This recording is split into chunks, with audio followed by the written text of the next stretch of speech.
C'est La revue de presse internationale. J'aime sur bien le Europe jingle de la revue Mais de oui, presse c'est pour ça. internationale. J'ai eu Je le l'ordre de laisser de pas parler. C'est vrai, c'est Jean Lenaf, notre réalisateur, qui voulait mettre en avant nos jingles ce matin. Ça, vous ne l'entendrez sur aucune autre radio, je tiens à vous le dire. Notre réseau de correspondants à travers la planète, l'information telle qu'elle est vécue à l'étranger. Nous allons dans un instant partir pour l'Inde, pour la Bolivie également. Mais tout de suite, la Belgique avec notre correspondante à Bruxelles, Isabelle Horry. Bonjour Isabelle. Bonjour Mathieu. De quoi est-ce qu'on parle en Belgique ? Eh bien, de la mort d'un jeune homme de 18 ans hospitalisé à Bruxelles pour une détresse respiratoire. C'est peut-être le premier décès en Europe lié à la cigarette électronique, selon les médias belges qui ont révélé l'information. Pour la ministre de la Santé, citée par la RTBF, le lien est établi. Les médecins pointent plus précisément du doigt une huile de vapoteuse à base de CBD, un dérivé du cannabis, explique la télévision francophone. Les journaux ont bien sûr tout de suite fait le lien avec la vague de décès aux États-Unis. Là-bas, c'est la vitamine E, présente justement dans un liquide à base de cannabis qui est mis en cause. Alors officiellement, ce type de produit n'est pas autorisé à la vente en Belgique, mais dans le journal Le Soir, plusieurs élus critiquent le manque de contrôle dans le pays. Il est possible de se procurer tout ce que l'on veut sur Internet, dénonce une députée qui réclame une législation plus contraignante. Merci Isabelle Horry. Et encore une fois, ce qui se passe aux États-Unis et ce que l'on connaît là, sur l'exemple belge, c'est parce qu'on achète n'importe quoi aussi sur ces produits-là. Il faut faire attention, acheter des produits normés encore une fois. Merci Isabelle. Nous partons pour la Bolivie à présent avec Amanda Chaparro. Bonjour Amanda.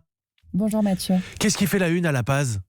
Ce qui fait la une ici en Bolivie, c'est la situation politique extrêmement tendue et la crise qui se poursuit malgré la prise de fonction de la nouvelle présidente intérimaire Janine Áñez, autoproclamée mardi soir face au vide du pouvoir laissé par Evo Morales. C'est la composition du nouveau gouvernement qui inquiète. Le quotidien La Razón, proche de l'ancien pouvoir, parle certes d'un gouvernement de réconciliation dont la mission première est d'apaiser la situation. Mais Pagina 7, en revanche, pourtant proche de la droite, parle lui d'un nouveau cabinet au trait, je cite, dur, avec des figures très marqués à droite qui se sont distingués par le passé pour être notoirement anti-Evo Morales. C'est le cas notamment du nouveau ministre de l'Intérieur, Arturo Murillo, dont les propos ont choqué. À peine nommé, il appelle à faire la chasse aux séditieux qu'ils commencent à courir, proclame-t-il. Un message inquiétant alors que les violences des derniers jours tournent sur les réseaux sociaux avec des vidéos de répression et d'arrestation de manifestants. Beaucoup craignent à présent un usage démesuré de la force. Merci Amanda Chaparro à La Paz en Bolivie. Nous partons pour l'Inde à présent avec Bastin. Bonjour Com. Bonjour Mathieu. Qu'est-ce qui fait la une en Inde ? Alors ici, les médias ont les yeux tournés vers le temple hindou de Sabarimala, à la pointe sud du continent. Depuis 30 ans, rappelle The Wire, ce temple fait l'objet d'une dispute nationale. Les femmes de 10 à 50 ans n'y ont pas droit de citer, leur menstruation pouvant troubler le dieu célibataire qui y est vénéré. L'année dernière, une gigantesque chaîne humaine de femmes sur 620 km s'est formée pour protester contre cette discrimination.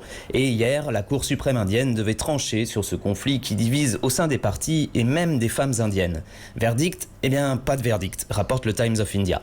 Les sages indiens ont décidé de remettre leur décision à plus tard. Il faut dire, souligne Live Mint, que la jurisprudence devra s'appliquer à tous les autres temples, hindous, musulmans ou encore parsis. Derrière Sabarimala, c'est donc le rapport entre sexe et religion qui est questionné partout en Inde. Merci Com Bastin. Voilà, cette revue de presse internationale. Nous étions à l'instant en Inde, en Bolivie auparavant, en Belgique aussi. 6h54, vous êtes sur Europe 1. Bon réveil à tous.